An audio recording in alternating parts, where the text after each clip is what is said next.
أعوذ بالله من الشيطان الرجيم. بسم الله الرحمن الرحيم. سبح لله ما في السماوات وما في الأرض وهو العزيز الحكيم. يا أيها الذين آمنوا لم تقولون ما لا تفعلون؟ كبر مقتا عند الله أن تقولوا ما لا تفعلون. إن الله يحب الذين يقاتلون في سبيله صفا كأنهم بنيان مرصوص.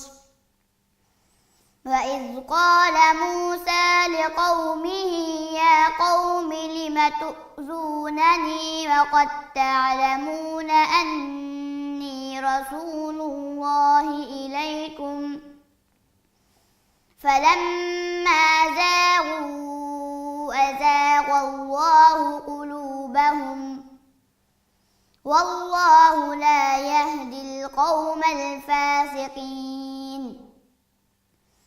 وإذ قال عيسى ابن مريم يا بني إسرائيل إني رسول الله إليكم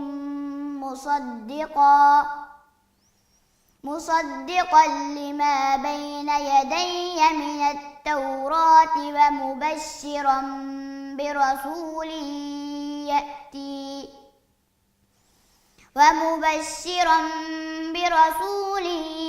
يأتي من بعد اسمه أحمد.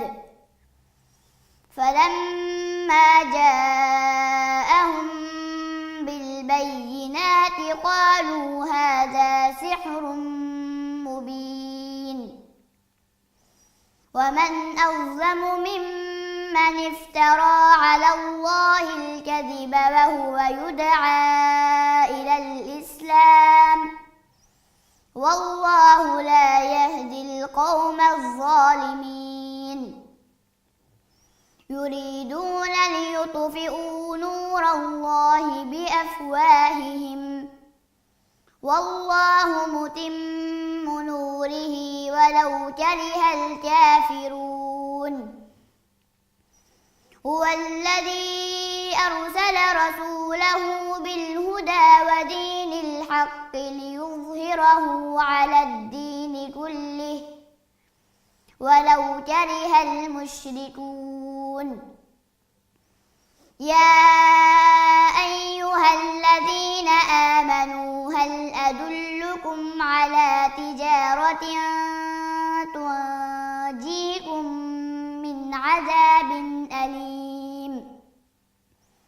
تؤمنون بالله ورسوله وتجاهدون في سبيل الله بأموالكم وأنفسكم ذلكم خير لكم إن كنتم تعلمون. يغفر لكم ذنوبكم ويدخلكم جنات تجري من تحتها الأنهار ومساكن طيبة في جنات عدن ذلك الفوز العظيم. وأخرى تحبونها نصر من الله وفتح قريب وبشر المؤمنين. يا أيها الذين آمنوا كونوا أنصار الله كما قال عيسى ابن مريم للحواريين من إلى الله قال الحواريون نحن أنصار الله فآمنت طائفة من بني إسرائيل وكفرت طائفة فأيدنا الذين آمنوا على عدوهم فأصبحوا ظاهرين